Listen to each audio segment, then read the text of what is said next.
కన్యరాశి వారికి ఏడాది తర్వాత సప్తమ స్థానంలో 2 గ్రహాల సంచార స్థితి సంయోగం ఉన్నప్పుడు ఆనందకరమైన జీవితం పొందాలి అనుకుంటున్నట్లయితే ఎలాంటి విధి విధానం పాటించాలో ఈ వీడియోలో సవివరంగా సంపూర్ణంగా తెలుసుకుందాం.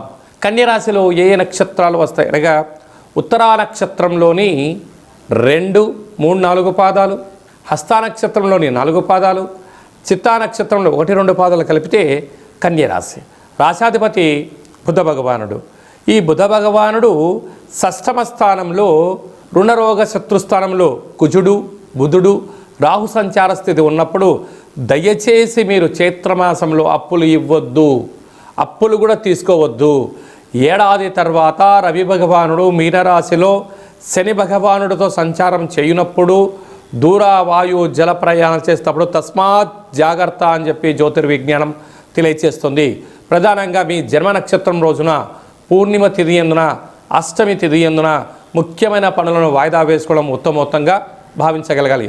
ప్రధానంగా విద్యార్థులు చెరువుల్లోకి వెళ్ళడం, దూకడం, ఆట్లాడుకోవడం, క్రీడారంగ మైదానంలో అనేక రకాలైన ప్రమాదాలు పొంచి ఉన్నాయి. పెద్దవారందరూ కూడా ఏదైనా ఒక విధి విధానం పాటించే కాల సమయంలో మౌనమే శరణ్యము, ఆధ్యాత్మికతే మీకు శ్రీరామరక్షగా భావించగలగాలి.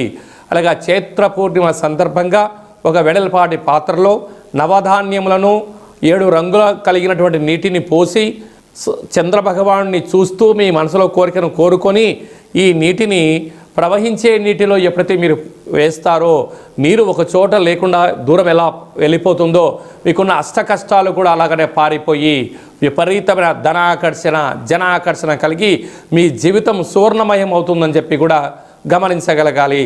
అలాగనే కాలాష్టమి తిథి యందు సందర్భంగా తప్పకుండా సూర్య నమస్కారం అవసరం అని చెప్పి గుర్తుపెట్టుకోగలగాలి. మీ యొక్క వ్యక్తిగత జాతకం తెలుసుకోవాలనుకుంటున్నారా?